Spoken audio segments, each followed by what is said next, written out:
북한에서 한 당 간부가 형제가 있다는 사실조차 숨기며 살아야 했습니다. 평양 중심부 특권층 숙소에서 살던 그가 딸아이의 순수한 질문 앞에서 말문이 막혔습니다. 아빠, 큰아버지는 어디 계세요? 그날 밤 그는 책장 뒤에 숨겨둔 단 한 장의 사진을 꺼내봤습니다. 과연 그 형에게는 무슨 일이 있었고 왜 가족조차 그 존재를 말할 수 없었을까요? 지금부터 그 이야기를 들려드리겠습니다.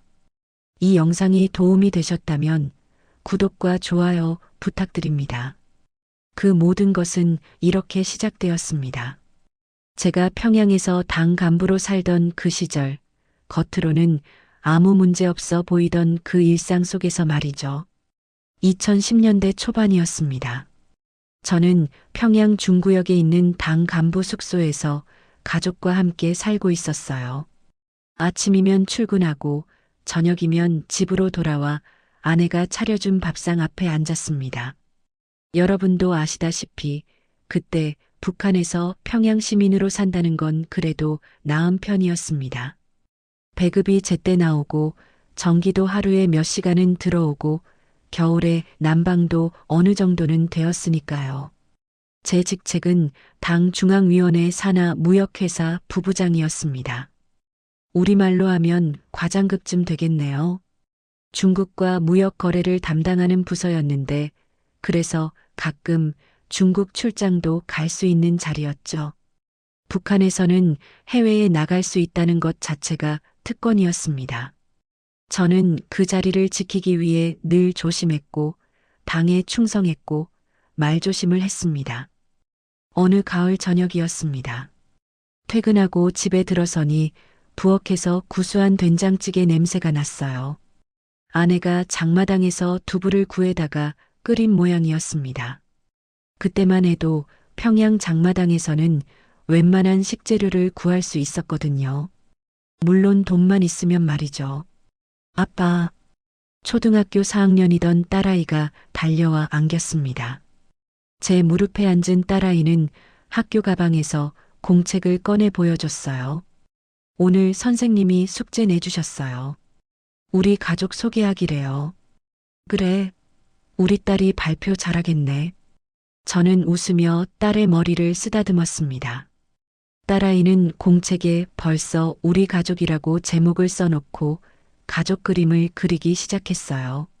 아빠, 엄마, 나, 그리고 할아버지, 할머니까지. 식탁에 둘러앉아 저녁을 먹는데 딸아이가 문득 이렇게 물었습니다. 아빠, 근데요. 큰아버지는 어디 계세요? 젓가락을 들던 제 손이 멈췄습니다.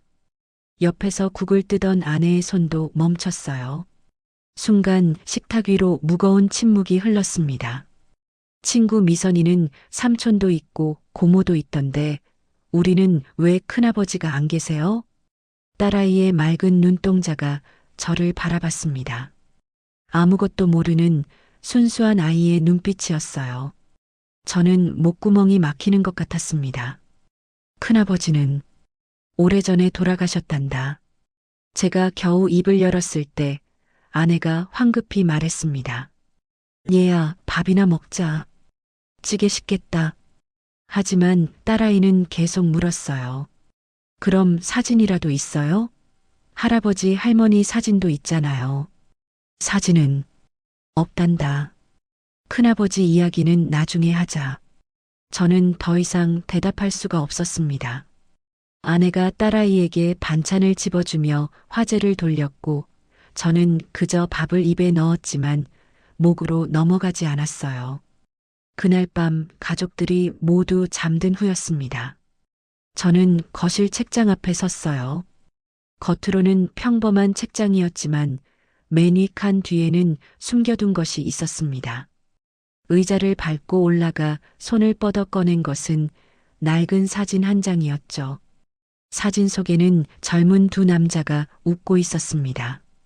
한 명은 젊은 시절의 저였고 다른 한 명은 제 형이었어요. 대동강변에서 찍은 사진이었습니다. 형은 저보다 3살 위였는데 그때 사진 속 형의 나이가 28쯤 되었을 겁니다. 형님, 저는 사진을 어루만지며 작은 소리로 중얼거렸습니다. 벌써 15년도 더 지난 일이었어요. 형은 이제 사진 속에서만 웃고 있었습니다. 그것도 아무도 모르게 숨겨둔 이 사진 속에서만요. 평양에서는, 아니 북한 어디서나 마찬가지지만 가족 중 누군가가 사라지면 그 사람 이야기를 입 밖에 내서는 안 됩니다. 사진도 버려야 하고 추억도 지워야 하고 마치 그 사람이 처음부터 없었던 것처럼 살아가야 해요. 그렇지 않으면 남은 가족까지 위험해지니까요. 저는 형의 사진을 다시 책장 뒤에 숨기고 거실 소파에 앉았습니다. 창밖으로 평양의 밤거리가 보였어요. 가로등 불빛이 어둠 속에서 깜빡이고 있었습니다. 전기 사정이 좋지 않아 불이 자주 나갔다 들어왔다 했거든요. 저는 그날 밤 잠을 이룰 수가 없었습니다. 딸아이의 그 순수한 질문이 자꾸만 귓가에 맴돌았어요. 큰아버지는 어디 계세요? 아이는 자기에게 큰아버지가 있다는 것조차 몰랐습니다. 저는 단 한 번도 형 이야기를 아이에게 해준 적이 없었으니까요. 그때 저는 생각했습니다. 이게 정상인가? 형제가 있었다는 것도 숨기고 가족 이야기도 마음대로 못하고 이렇게 숨죽이며 사는 게 과연 맞는 건가? 하지만 그런 생각은 위험했습니다. 북한에서는 생각조차 조심해야 했거든요. 저는 고개를 저으며 그런 생각을 지우려 애썼어요. 다음 날 아침 저는 평소처럼 출근했습니다. 무역회사 사무실에 들어서니 동료들이 모여 회의 준비를 하고 있었어요. 부장님이 저를 보더니 말했습니다. 동무 다음 주 중국 단동 출장 준비 잘하고 있나? 예, 부장 동무. 차질 없이 준비하고 있습니다. 저는 바른 자세로 대답했습니다. 중국 출장은 제게 주어진 특권이자 동시에 시험이었어요. 해외에 나가는 간부는 더 철저히 검증받고 감시당했으니까요. 회의가 끝나고 자리로 돌아오는데 복도에서 마주친 다른 부서 과장이 제게 낮은 목소리로 말했습니다. 김동무 들었나? 기획부 박 부장이 어제 안 나왔다던데. 예. 무슨 일입니까? 글쎄, 집에도 없고 연락도 안 된대. 보이부에서 사람이 왔다 갔다는 소문도 있고. 그 말을 듣는 순간 등골이 오싹해졌습니다. 또 시작됐구나. 북한에서 누군가 갑자기 사라진다는 건 그 사람에게 무슨 일이 생겼다는 뜻이었어요. 그리고 그 일이란 대부분 좋은 일이 아니었습니다. 저는 아무렇지 않은 척 고개를 끄덕이고 자리로 돌아왔습니다. 하지만 가슴속에서는 불안이 꿈틀거렸어요. 박 부장은 저와 같은 무역회사에서 일하던 사람이었고 몇 달 전까지만 해도 함께 회의를 하고 식사를 같이 했던 동료였습니다. 그날 저녁 집으로 돌아가는 길에 저는 대동강변을 걸었습니다. 강물이 천천히 흐르고 저 멀리 류경호텔의 거대한 건물이 보였어요. 여러분도 뉴스에서 보셨을지 모르겠지만 류경호텔은 완공도 못한 채 오랫동안 그대로 서 있었습니다. 마치 멈춰버린 시간 같았죠. 저는 강변 벤치에 앉아 물을 바라봤습니다. 이 강변에서 형과 함께 사진을 찍었던 그날이 떠올랐어요. 형은 그때 제게 이렇게 말했었습니다. 동생아, 우리 평양 사람으로 태어난 게 얼마나 행복한 줄 아나? 김일성 대원수님 덕분에 이렇게 좋은 곳에서 살 수 있잖아. 그때 저도 그렇게 믿었습니다. 우리가 세상에서 가장 행복한 나라에 산다고, 위대한 수령님 덕분에 이렇게 살 수 있다고 말이죠. 하지만 그로부터 몇 년 후 그 형은 어느 날 갑자기 끌려갔고 다시는 돌아오지 못했습니다. 충성스러웠던 형이, 당을 믿었던 형이 아무 이유도 모른 채 사라졌어요. 저는 벤치에서 일어나 집으로 향했습니다. 집에 들어서니 딸아이가 숙제를 하고 있었어요. 우리 가족 소개하기 공책을 펼쳐놓고 색연필로 가족 그림을 그리고 있었습니다. 그림 속에는 아빠, 엄마, 딸, 할아버지, 할머니가 손을 잡고 웃고 있었습니다. 하지만 거기에는 큰아버지가 없었어요. 처음부터 없었던 사람처럼, 지워진 사람처럼 말이죠. 저는 딸의 머리를 쓰다듬으며 생각했습니다. 언젠가 이 아이에게 진실을 말해줄 수 있는 날이 올까? 하지만 그런 날은 오지 않을 것 같았어요. 이곳은 북한이었고, 여기서는 진실보다 침묵이 살아남는 방법이었으니까요. 그날 밤, 저는 다시 한번 형의 사진을 꺼내봤습니다. 사진 속 형은 여전히 웃고 있었어요. 하지만 저는 알고 있었습니다. 그 웃음 뒤에 어떤 운명이 기다리고 있었는지를요. 형님, 미안합니다. 형님을 지키지 못해서 저는 사진에 대고 작은 소리로 말했습니다. 그리고 그 사진을 다시 책장 뒤 깊숙한 곳에 숨겼어요. 평양의 밤은 깊어가고 있었고 저는 여전히 침묵 속에서 살아가고 있었습니다. 우리 집에는 말하지 말아야 할 사람이 있었습니다.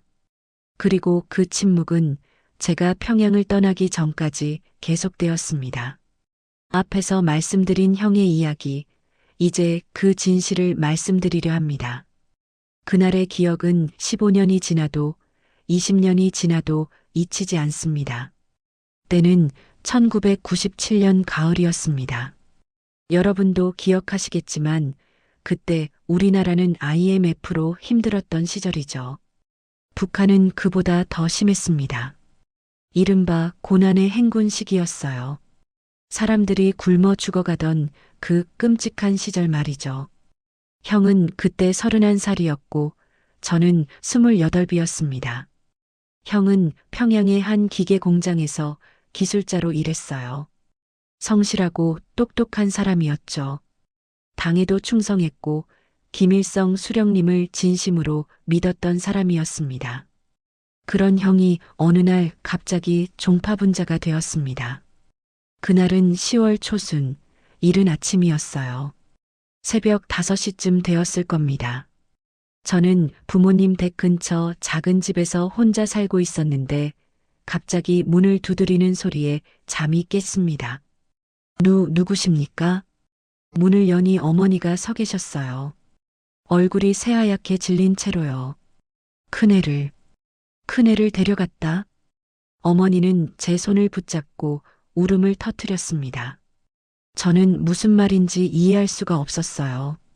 어머니, 무슨 말씀이세요? 형님이 어딜 갔다는 겁니까? 보이부에서 왔어. 새벽에 차를 몰고 와서는 내 형을 끌고 갔단다. 그 순간 머리가 하얘지는 것 같았습니다. 보이부, 그 이름만 들어도 사람들이 떨던 그곳에서 형을 데려갔다니요. 저는 급히 옷을 입고 부모님 댁으로 뛰어갔습니다. 집 앞에는 이웃 사람들이 모여 있었어요. 다들 수군거리며 저희 집을 바라보고 있었죠. 북한에서 보이부 차가 왔다 갔다는 건 그 집이 끝났다는 뜻이었으니까요. 집 안에 들어서니 아버지가 마루에 주저앉아 계셨습니다. 평생 허리 한번 굽히지 않으시던 아버지가 말이죠. 형수님은 구석에서 아이를 안고 떨고 있었고요. 아버지, 대체 무슨 일입니까? 모르겠다. 그냥 데려갔어. 아버지는 힘없이 말씀하셨습니다. 평생 농사꾼으로 성실하게 사신 분이었어요. 6.25 때도 인민군에 협조했고 나라 위에 평생을 바치셨는데 이제 늙은 나이에 아들이 끌려가는 꼴을 보신 겁니다. 사흘 후 형이 일하던 공장에서 연락이 왔습니다. 당생활 총알을 한다는 거였어요. 저희 가족은 모두 공장 강당으로 불려갔습니다. 강당에 들어서는 순간 저는 숨이 막히는 것 같았습니다. 무대 위에 형이 서 있었거든요. 고개를 푹 숙인 채 양쪽에 보이부 사람들이 지키고 서 있었어요. 동무들, 오늘 우리는 당을 배신한 종파분자를 규탄하는 자리를 갖겠습니다. 사회자의 목소리가 강당을 울렸습니다. 그리고 형의 죄목이 읽혀지기 시작했어요. 김동무는 당의 노선을 비판하고 수령님의 교실을 의심했으며 반동적 사상을 퍼뜨린 종파분자입니다. 저는 믿을 수가 없었습니다. 형이 당을 비판했다고요? 누구보다 충성스러웠던 형이요? 나중에 알게 된 사실이지만 형의 죄목은 단 하나였습니다. 공장회의 때 배급이 제대로 안 나오니 일할 맛이 안 난다고 말했다는 거였어요. 그게 전부였습니다. 하지만 북한에서는 그런 말 한마디가 반동이 되고 종파가 되었습니다. 특히 고난의 행군 시기에는 체제에 대한 불만을 조금이라도 표현하면 바로 숙청 대상이 되었어요. 비판 대회가 시작되었습니다. 형과 함께 일하던 동료들이 하나씩 나와서 형을 비난했어요. 저자는 평소에도 당의 방침에 불만이 많았습니다. 혁명적 사상으로 무장하지 못한 분자였습니다. 한때 형과 친하게 지내던 사람들이었습니다. 같이 밥 먹고 술 마시고 농담도 나누던 사람들이요. 하지만 그들도 살아남기 위해서는 형을 짓밟아야 했습니다. 그렇지 않으면 자기도 같은 처지가 될 테니까요. 형은 고개를 들지 못했습니다. 간간히 얼굴을 들면 눈가에 멍 자국이 보였어요. 신문 과정에서 맞은 흔적이었죠. 그리고 가장 끔찍한 순간이 왔습니다. 사회자가 우리 가족을 가리키며 말했어요. 가족들은 앞으로 나와 선을 그어라. 선을 긋는다는 건 그 사람과 관계를 끊는다는 뜻이었습니다. 가족이라도 반동분자와는 인연을 끊어야 한다는 거죠. 아버지가 떨리는 다리로 일어났습니다. 어머니의 손을 붙잡으며 무대로 걸어갔어요. 저도 따라 나섰습니다. 형수님은 아이를 안고 울면서 나왔고요. 우리는 반동분자 김화 선을 긋겠습니다. 아버지가 떨리는 목소리로 말했습니다. 그 말을 하시면서 아버지는 눈물을 흘리셨어요. 아들을 버린다는 말을 직접 해야 하는 아버지의 심정이 어떠셨을까요? 형이 고개를 들었습니다. 우리 가족을 바라보는 형의 눈빛을 저는 평생 잊을 수가 없습니다. 원망도 아니고 슬픔도 아니고 그저 이해한다는 듯한 눈빛이었어요. 너희들도 살아야 하니까 어쩔 수 없다는 듯한 표정이었습니다. 그날 이후 형은 관리소로 보내졌습니다. 북한말로 정치 범수용소죠. 한번 들어가면 나올 수 없는 곳이었어요. 형은 그곳에서 석 달을 버티지 못하고 죽었다는 소식을 들었습니다. 공식적으로는 병사했다고 했지만 우리는 알고 있었어요. 굶주림과 혹독한 노동, 그리고 고문으로 죽었다는 것을요. 형의 죽음 이후 우리 가족은 불순 가족이 되었습니다. 저는 다니던 직장에서 감시를 받았고 아버지는 당원 자격을 박탈당했어요. 형수님과 조카는 시골로 추방되었습니다. 그때 저는 처음으로 깨달았습니다. 아, 이 나라에서는 충성한다고 해서 안전한 게 아니구나. 언제든지 누구든지 한순간에 반동이 되고 종파가 될 수 있구나. 밤마다 형의 얼굴이 떠올랐습니다. 비판대회 때 저를 바라보던 그 눈빛이요. 저는 형을 지키지 못했습니다.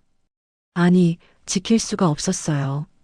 형을 지키려 했다면 저도 부모님도 모두 함께 끌려갔을 테니까요. 그 뒤로 저는 달라졌습니다. 겉으로는 더 충성스러운 척했지만 속으로는 의심하기 시작했어요. 당회의 때 구호를 외치면서도 속으로는 생각했습니다. 이게 과연 옳은가?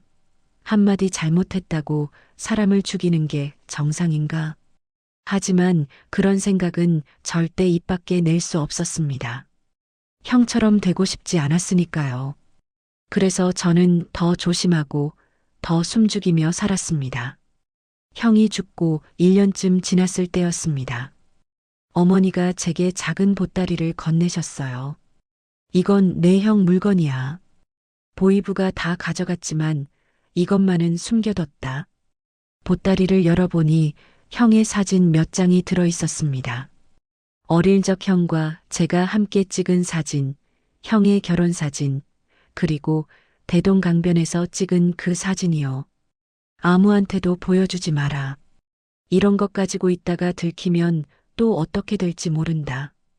어머니의 말씀에 저는 고개를 끄덕였습니다.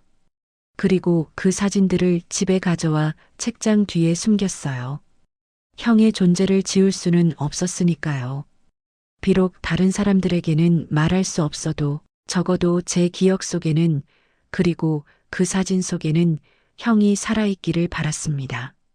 세월이 흘러 저도 결혼을 했고 딸이 태어났습니다. 평양에서 당 간부로 승진도 했어요. 겉으로 보기에는 성공한 삶이었죠. 하지만 제 마음속에는 늘 형의 그림자가 있었습니다. 밤마다 악몽을 꿨어요. 형이 강당에서 고개 숙이고 서 있는 모습, 우리 가족을 바라보던 그 눈빛, 그리고 제가 선을 긋겠습니다라고 말했던 그 순간이 꿈에 나타났습니다. 형님, 미안합니다.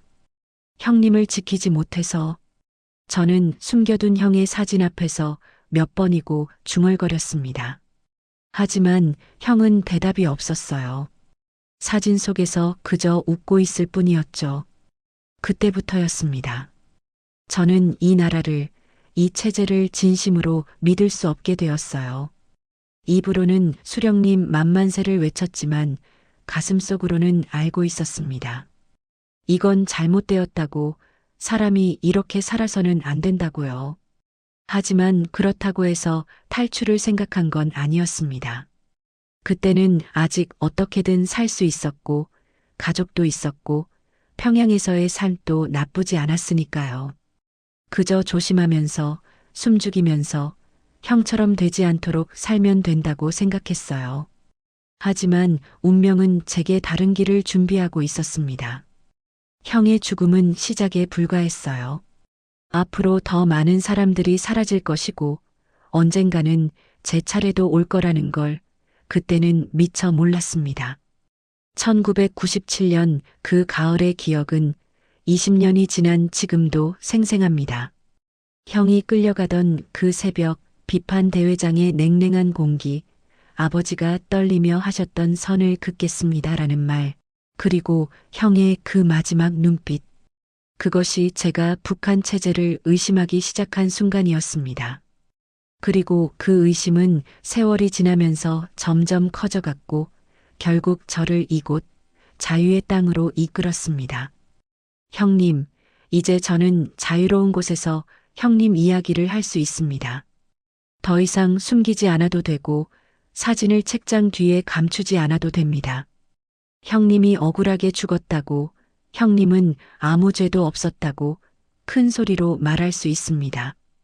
그것이 제가 형님께 할 수 있는 유일한 일입니다.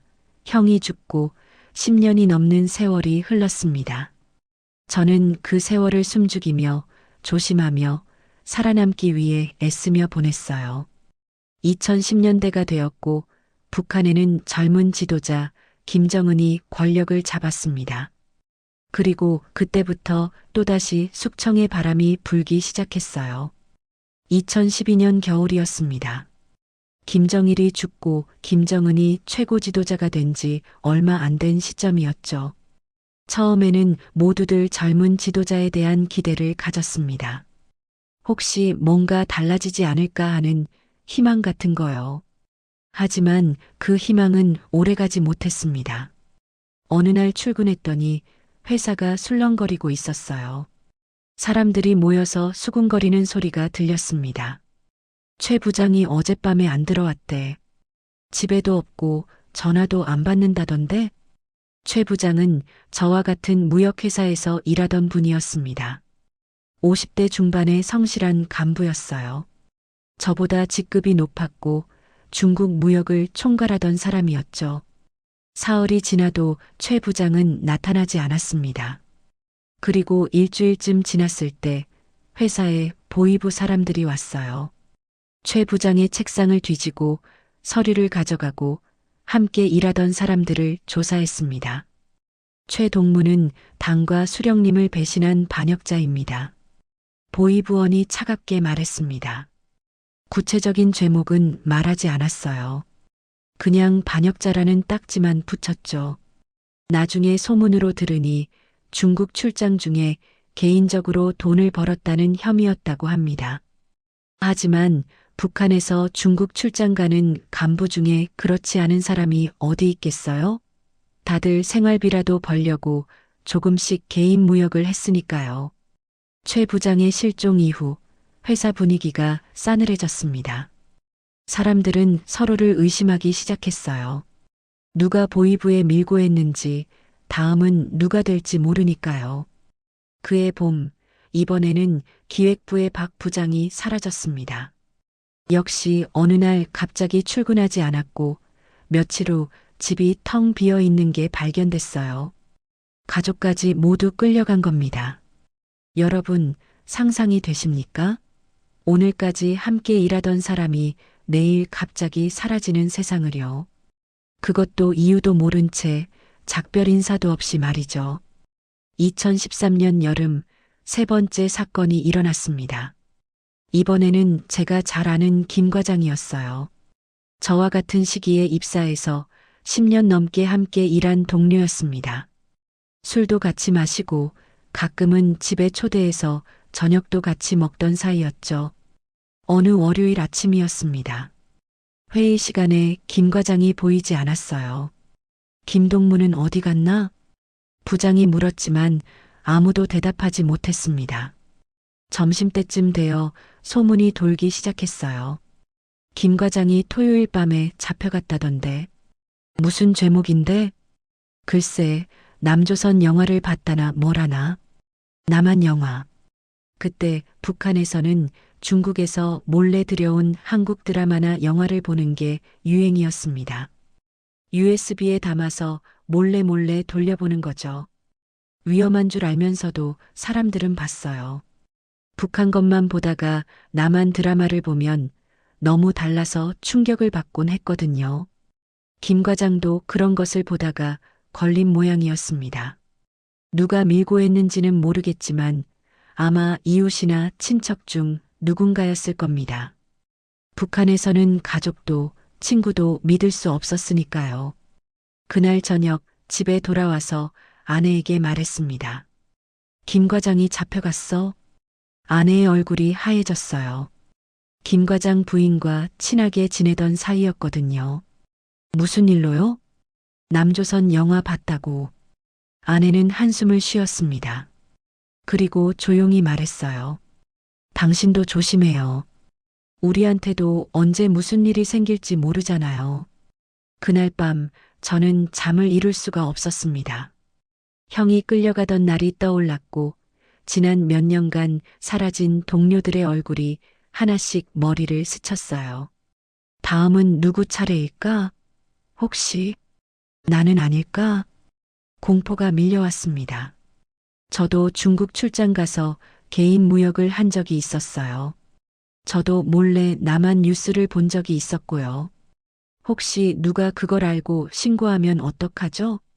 혹시 보이부에서 저를 감시하고 있는 건 아닐까요? 그 뒤로 저는 더욱 조심하게 되었습니다. 회사에서는 누구와도 개인적인 이야기를 하지 않았어요. 집에서도 정치 이야기는 입에 담지 않았고 TV는 북한 방송만 봤습니다. 혹시라도 꼬투리 잡힐까봐 두려웠거든요. 하지만 아무리 조심해도 불안은 가시지 않았습니다. 북한에서는 조심한다고 해서 안전한 게 아니었어요.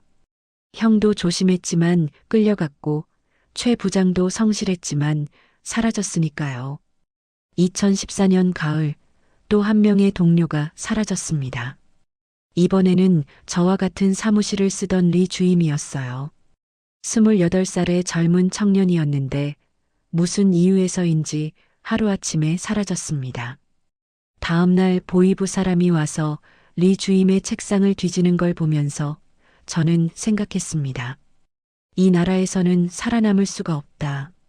매일매일이 전쟁 같았어요. 아침에 출근할 때마다 오늘은 무사히 퇴근할 수 있을까? 걱정했고 밤에 잠들 때마다 새벽에 보이부가 오지는 않을까 두려워했습니다. 아내도 같은 생각이었던 것 같아요. 어느 날 저녁 딸을 재운 후 아내가 조용히 말했습니다. 여보, 우리 이렇게 계속 살 수는 없지 않아요? 무슨 말이요? 회사 사람들이 자꾸 잡혀가잖아요. 다음에는 당신 차례일 수도 있고요. 아내의 목소리가 떨렸습니다. 저는 아내의 손을 잡았어요. 나도 알아요. 하지만 어떡하겠소? 그때는 탈북을 생각하지 못했습니다. 평양에서 태어나고 자란 저로서는 북한을 떠난다는 게 상상조차 안 됐거든요. 게다가 중국 출장을 가는 저야 그렇다 쳐도 아내와 딸은 어떻게 데려간단 말입니까? 그해 겨울, 저는 회사 복도에서 우연히 보이부 사람과 마주쳤습니다. 그는 저를 보더니 빙그레 웃었어요. 김동무 요새 중국 출장 자주 가던데? 예. 무역 업무 때문에. 그래, 조심해서 다녀오게. 해외 나가면 정신 똑바로 차려야 해. 그 말이 무슨 뜻인지 저는 알 수 있었습니다. 우리가 지켜보고 있다는 경고였죠. 그날 이후 저는 중국 출장을 갈 때마다 더욱 긴장했어요. 혹시 제가 무슨 잘못을 해서 빌미를 주지는 않았나 계속 돌아보게 됐습니다. 2015년 봄 엄청난 소식이 들렸습니다. 현영철 인민무력부장이 처형당했다는 겁니다. 인민무력부장이면 군 전체를 총괄하는 최고 위급 간부예요. 그런 사람도 하루아침에 처형당할 수 있다니. 그 소식을 듣고 저는 온몸에 소름이 돋았습니다. 최고위 간부도 저렇게 당하는데 저 같은 중간급 간부는 오죽하겠어요? 회사에서는 더 이상 서로를 믿지 않았습니다. 점심시간에도 사람들은 조용히 밥만 먹었고 퇴근 후에도 술자리를 피했어요. 누가 누구를 감시하는지, 누가 보위부에 보고하는지 알 수 없었으니까요. 저는 매일 밤 형의 사진을 꺼내봤습니다. 사진 속 형은 여전히 웃고 있었지만 이제 그 웃음이 슬퍼 보였어요. 형님도 이런 기분이었을까? 언제 잡혀갈지 모른다는 공포 속에서 하루하루를 버텼을까? 그해 여름 결정적인 일이 일어났습니다. 제가 친하게 지내던 보위부 출신 지인이 조용히 저를 찾아왔어요. 그는 주위를 살피더니 낮은 목소리로 말했습니다. 김동무, 조심하게. 자네 이름이 올라왔어. 뭐라고요? 감시 대상 명단 말일세. 중국 출장 중 의심스러운 행동이 있었다는 보고가 들어왔다더군. 그 순간 세상이 무너지는 것 같았습니다. 저는 아무것도 잘못한 게 없었어요. 단지 중국에서 무역 업무를 보고 가끔 개인적으로 물건을 조금 사고 팔았을 뿐인데 그게 죄가 된다는 겁니까? 어떻게 하면 되겠습니까? 글쎄, 일단 조심하고 중국 출장 가거든 더욱 신경 쓰게. 그리고 그는 잠시 망설이더니 말했습니다. 만약을 위해 준비는 해두는 게 좋을 거야. 만약을 위한 준비. 그게 무슨 뜻인지 저는 알았습니다. 도망칠 준비를 하라는 뜻이었죠. 그날 밤 집에 돌아와서 아내에게 모든 것을 말했습니다.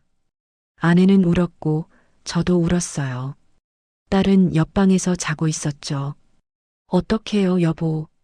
다음 달에 중국 출장이 있어. 그때가 마지막 기회일지도 몰라요. 가족은요? 저랑 애는 어떡하고요? 저는 대답할 수가 없었습니다. 가족을 데리고 탈출하는 건 불가능했어요. 중국 출장에는 저 혼자만 갈 수 있었고 아내와 딸은 평양에 남아야 했으니까요. 일단 제가 먼저 나가서 자리를 잡으면 그 다음에 방법을 찾아보겠소. 하지만 그게 가능한 일인지 저도 확신할 수 없었습니다. 북한에서는 탈북자, 가족을 가혹하게 처벌하니까요. 제가 도망치면 아내와 딸이 어떻게 될지. 그날 밤 저는 잠들지 못하고 천장만 바라봤습니다. 형이 끌려가던 날, 동료들이 하나씩 사라지던 그 순간들, 그리고 이제 제 차례가 다가오고 있다는 공포. 이대로는 살 수 없다. 죽을지도 모른다. 하지만 도망치면 가족이 위험하다. 선택의 기로에서 저는 괴로워했습니다. 하지만 시간은 기다려주지 않았어요. 다음 달 중국 출장까지 남은 시간은 단 한 달. 그 한 달 안에 저는 인생에서 가장 중요한 결정을 내려야 했습니다. 살기 위해 도망칠 것인가, 가족을 위해 남을 것인가. 그 선택이 제 앞에 놓여 있었습니다. 중국 출장까지 남은 시간은 4주일이었습니다. 한 달이라는 시간이 이렇게 짧게 느껴진 적이 없었어요. 매일 아침 눈을 뜰 때마다 오늘이 마지막 날일지도 모른다는 생각이 들었습니다. 저는 조용히 준비를 시작했습니다. 아무도 눈치채지 못하게, 천천히, 신중하게요. 먼저 돈이 필요했습니다. 중국에서 탈출하려면 브로커에게 줄 돈이 있어야 했거든요. 저는 그동안 모아둔 돈을 꺼냈어요. 중국 출장 다니면서 조금씩 개인 무역으로 번 돈이었습니다. 북한 돈으로는 쓸모가 없었기에 중국 위안화와 미국 달러로 바꿔뒀던 거죠. 집안 곳곳에 숨겨둔 돈을 모으니 미국 돈으로 3,000달러 정도 되었습니다. 당시 북한에서는 엄청난 거금이었어요. 하지만 탈북 비용으로는 턱없이 부족했죠. 그래도 일단 가지고 가야 했습니다. 다음으로 중국에 있는 연락처를 알아봤습니다. 예전에 무역 거래하던 조선족 사장님이 생각났어요. 그분은 탈북자들을 도와준다는 소문이 있었거든요. 물론 확실한 건 아니었지만 다른 방법이 없었습니다. 밤마다 저는 계획을 세웠습니다. 중국 단동에 도착하면 호텔 감시원을 어떻게 따돌릴지, 어디로 도망갈지, 누구에게 연락할지, 머릿속으로 수없이 시뮬레이션을 돌렸어요. 하지만 가장 큰 문제는 가족이었습니다. 어느 주말 저녁 딸이 잠든 후 아내와 마주 앉았습니다. 둘 다 말이 없었어요. 무슨 말을 해야 할지, 어디서부터 시작해야 할지 몰랐으니까요. 여보, 제가 먼저 입을 열었습니다. 제가 중국에서 도망치면 당신과 애는 어떻게 되는지 알죠? 아내는 고개를 끄덕였습니다. 눈가가 붉었어요. 알아요. 우리도 끌려가겠죠. 정치범수용소로.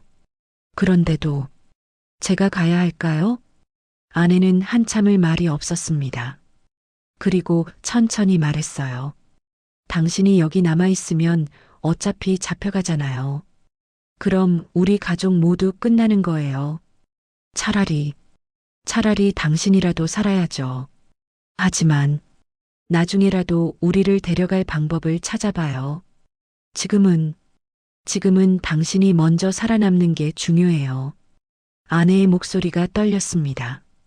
저도 눈물이 났어요. 평생을 함께하자고 약속했던 사람과 사랑하는 딸을 두고 떠나야 한다니. 미안하오. 정말 미안하오. 미안해하지 마요. 당신 잘못이 아니잖아요. 이 나라가, 이 세상이 잘못된 거지. 우리는 그날 밤 오래도록 껴안고 있었습니다. 말없이 그저 서로의 온기를 느끼면서요. 다음 날부터 저는 평소와 똑같이 행동했습니다. 회사에 출근하고 회의에 참석하고 동료들과 점심을 먹었어요. 아무도 제가 도망칠 계획을 세우고 있다는 걸 눈치채지 못했습니다. 하지만 마음속으로는 하나하나 작별을 고했어요. 이 사무실을 보는 것도 이제 며칠 남지 않았구나. 이 동료들을 보는 것도 마지막일지 모르지. 출장 이틀 전 저는 부모님 댁을 찾아갔습니다. 형이 끌려간 후 많이 늙으신 부모님이었어요. 아버지는 70이 넘으셨고 어머니도 68이셨습니다. 아버지, 어머니, 저 다음 주에 중국 출장 갑니다. 그래, 조심해서 다녀오너라. 어머니가 말씀하셨습니다. 저는 어머니의 손을 잡았어요. 주름이 가득한 평생 고생하신 손이었습니다. 어머니, 이게 마지막 일지도 모릅니다. 다시는 못 뵐지도 몰라요. 하지만 그 말은 입 밖에 낼 수 없었습니다. 부모님께 말씀드리면 말리실 게 뻔했고 혹시라도 보위부에서 알게 되면 출장도 못 가게 될 테니까요. 어머니, 그동안 불효했습니다. 무슨 소리냐? 내가 무슨 불효를 했니? 그냥 효도를 제대로 못한 것 같아서요. 어머니는 제 머리를 쓰다듬으셨습니다. 어릴 적 아플 때 그러셨던 것처럼요. 돌아오는 길에 저는 형의 무덤을 찾아갔습니다. 정확히 말하면 무덤도 아니었어요. 형은 수용소에서 죽었기 때문에 시신도 받지 못했거든요. 그래서 부모님이 산소한 자리를 마련하고 형의 옷가지를 묻어 놓으신 거였죠. 무덤 앞에 앉아 저는 형에게 말했습니다. 형님, 저도 이제 형님처럼 될지 모르겠습니다. 아니면 도망칠지도 모르고요. 바람이 불어 나뭇잎이 흔들렸습니다. 형님이 끌려가실 때 제가 지키지 못했습니다. 이번에는 제가 살아남아 보겠습니다. 형님 이름을 세상에 알리고 형님이 억울하게 죽었다는 걸 말하고 싶습니다. 무덤 앞에서 저는 오래 앉아 있었습니다. 형과 마지막 인사를 나누는 것 같았어요. 출장 전날 밤이었습니다. 저는 딸을 무릎에 앉히고 한참을 안아줬어요. 우리 딸, 아빠 말 잘 듣고 착하게 자라야 한다. 아빠, 왜 그래요? 중국 갔다 오면 되잖아요.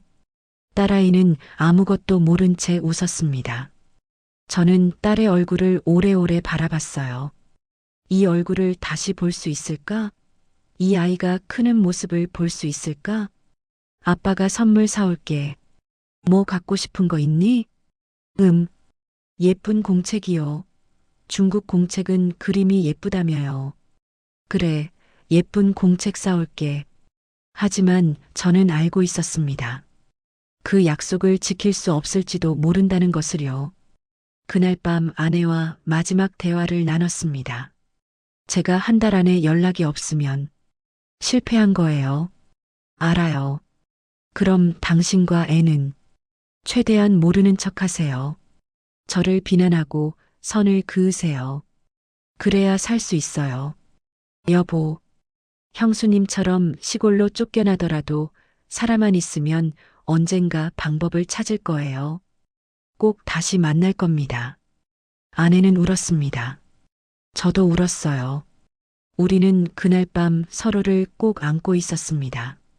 다음 날 아침 출장 가방을 들고 집을 나섰습니다. 평소와 똑같은 모습이었어요. 하지만 가방 속에는 숨겨둔 달러와 중국 연락처, 그리고 형의 사진 한 장이 들어 있었습니다. 문 앞에서 딸이 손을 흔들었어요. 아빠 다녀오세요. 그래, 잘 있거라. 저는 돌아서서 걸었습니다. 뒤를 돌아보지 않았어요. 돌아보면 발걸음을 떼지 못할 것 같았거든요. 공항까지 가는 차 안에서 평양 거리를 바라봤습니다. 제가 태어나고 자란 이 도시, 형과 함께 뛰어놀던 대동강변, 부모님이 사시는 동네, 모든 것이 낯설게 느껴졌어요. 다시는 이곳에 오지 못할지도 모른다. 평양공항에 도착했습니다. 출장 가는 간부들이 모여 있었고 보위부 사람들이 감시하고 있었어요. 저는 평소처럼 동료들과 인사를 나누고 보위부원에게 고개를 숙였습니다. 비행기에 올라 자리에 앉았을 때 창밖으로 평양이 보였습니다. 류경 호텔의 거대한 건물, 주최사 상탑, 그리고 저 멀리 보이는 대동강. 안녕, 평양. 안녕, 내 고향. 비행기가 이륙했습니다. 구름 위로 올라가며 평양이 점점 작아졌어요. 그리고 저는 알고 있었습니다. 이것이 시작이라는 것을, 지금부터 진짜 싸움이 시작된다는 것을요. 죽느냐 사느냐, 그 갈림길에서 저는 삶을 선택했습니다. 가족을 두고 떠나는 죄책감, 고향을 버리는 슬픔, 그 모든 것을 안고서라도 살아남기로 한 겁니다. 비행기는 중국을 향해 날아갔고 제 인생도 새로운 방향을 향해 날아가고 있었습니다. 돌아올 수 없는 길 하지만 살기 위해 선택한 길이었어요. 창밖으로 북한 땅이 사라지고 중국 땅이 보이기 시작했습니다. 제 심장은 미친 듯이 뛰었습니다. 두려움과 희망이 뒤섞인 채로요. 이제 시작이다. 살아남아야 한다. 저는 가방 속 형의 사진을 만지작거렸습니다. 형님, 지금부터 진짜 싸움입니다. 저를 지켜봐 주세요. 비행기가 중국 단동공항에 착륙했습니다. 2015년 9월 가을바람이 부는 날이었어요. 공항을 빠져나와 일행과 함께 호텔로 향했습니다. 저희 출장 일행은 모두 5명이었어요. 그리고 보이부에서 나온 감시원이 한 명 있었죠.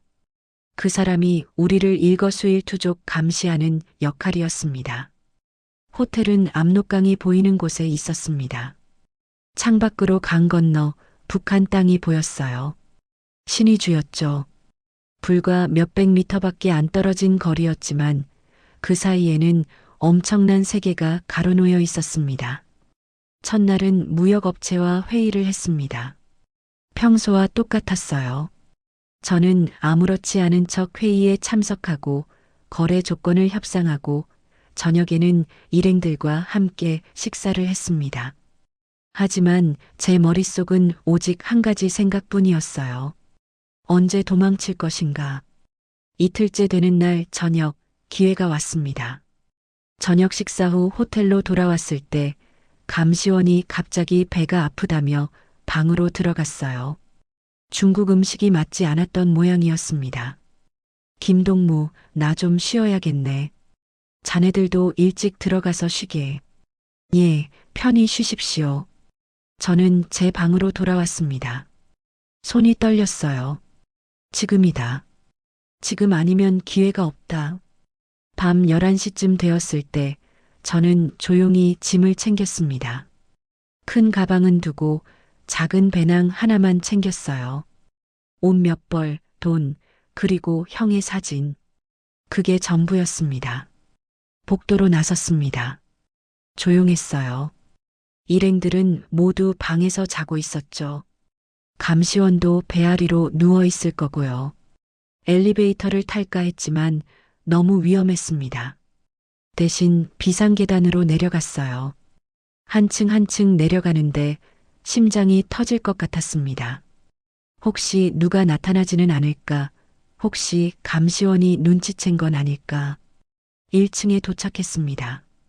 로비에는 직원이 한 명 있었어요. 저는 최대한 자연스럽게 걸어 나갔습니다. 산책 좀 하겠습니다. 직원은 고개만 끄덕였어요.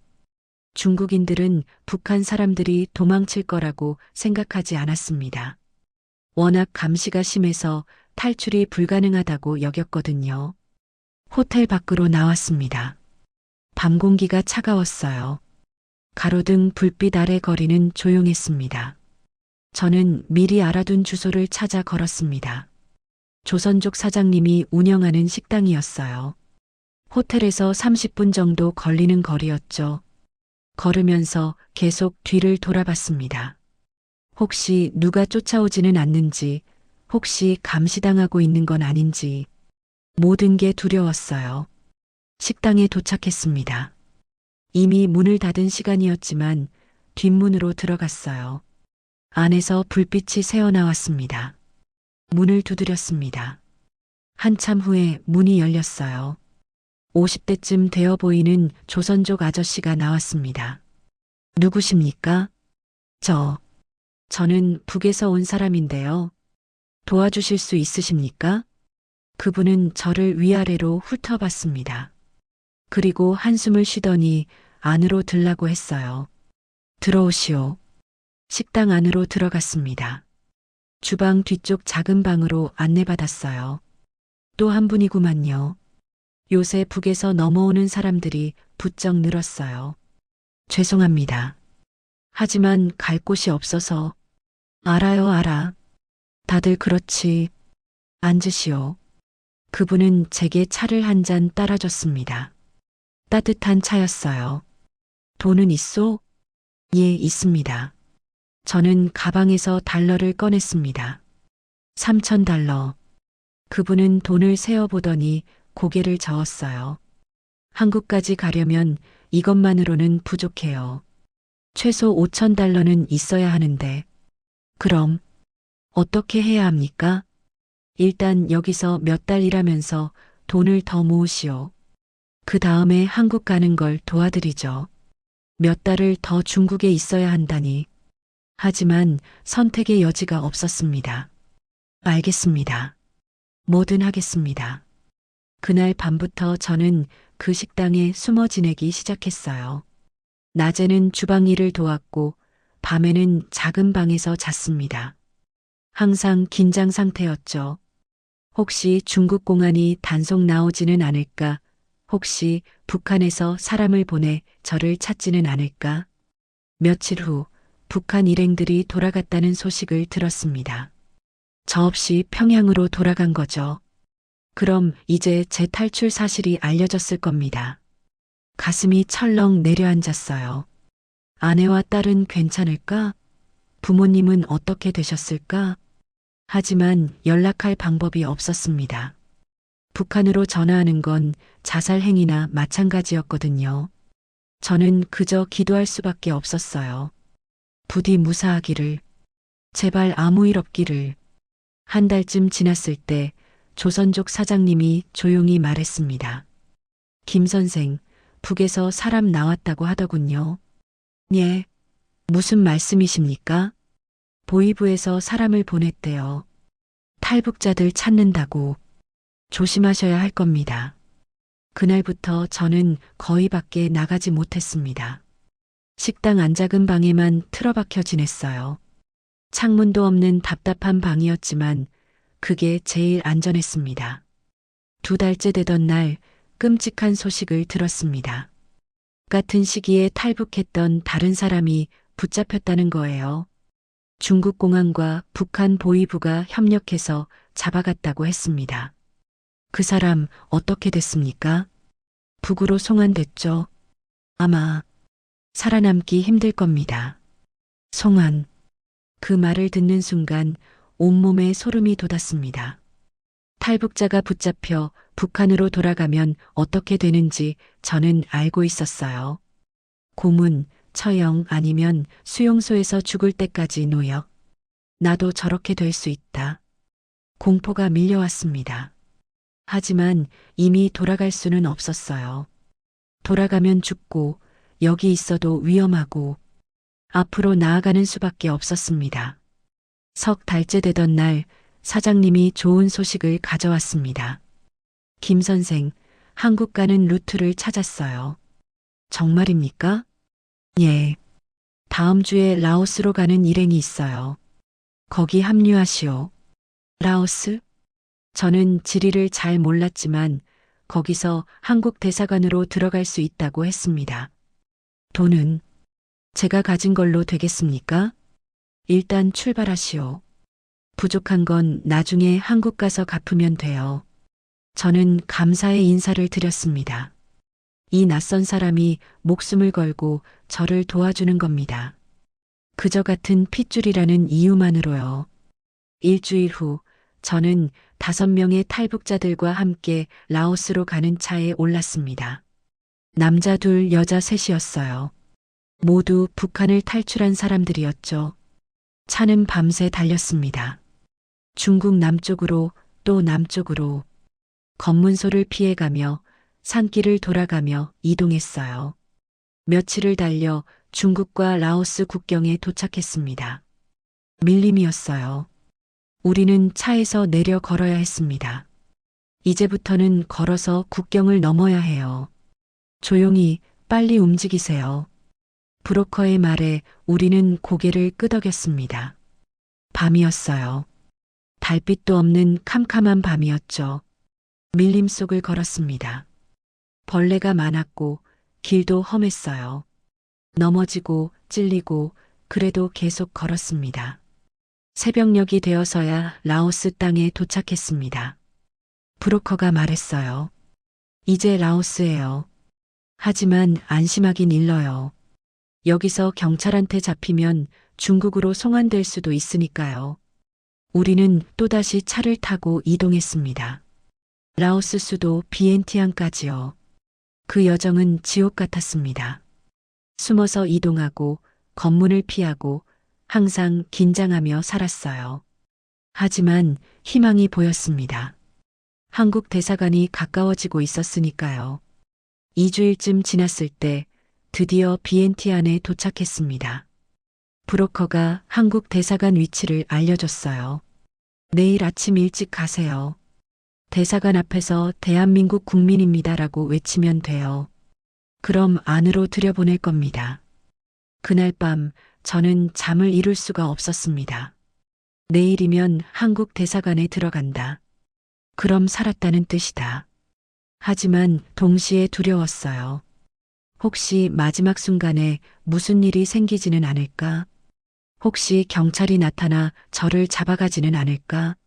새벽 5시 우리는 출발했습니다. 한국 대사관 앞에 도착했어요. 높은 담장과 철문이 보였습니다. 자, 이제 뛰세요. 저 문까지. 브로커의 말에 우리는 뛰기 시작했습니다. 5명이 함께 필사적으로 뛰었어요. 대한민국 국민입니다. 도와주세요. 우리는 소리쳤습니다. 목이 터져라 외쳤죠. 문이 열렸습니다. 한국 사람들이 나와서 우리를 안으로 끌어당겼어요. 빨리, 빨리 들어오세요. 그 순간 저는 무릎이 꺾였습니다. 살았다. 드디어 살았다. 대사관 앞마당에 주저앉아 저는 울었습니다. 함께 온 사람들도 모두 울었어요. 살아남았다는 안도감, 가족을 두고 온 죄책감, 앞으로의 불안감, 모든 게 뒤섞여 눈물로 쏟아졌습니다. 한국 대사관 직원이 물과 빵을 가져다 줬어요. 고생하셨습니다. 이제 안전합니다. 안전하다. 그 말을 듣는 순간 지난 몇 달간의 긴장이 풀렸습니다. 저는 가방에서 형의 사진을 꺼냈어요. 구겨지고 낡은 사진이었지만 형은 여전히 웃고 있었습니다. 형님, 저 살았습니다. 이제 자유입니다. 사진을 가슴에 안고 저는 한참을 울었습니다. 형이 이루지 못한 자유, 제가 대신 얻은 이 자유를 어떻게 써야 할지 그때는 아직 몰랐습니다. 하지만 한 가지는 확실했어요. 이제 저는 숨지 않아도 되고 두려워하지 않아도 되고 진실을 말할 수 있다는 것. 그것만으로도 살아남은 의미가 있었습니다.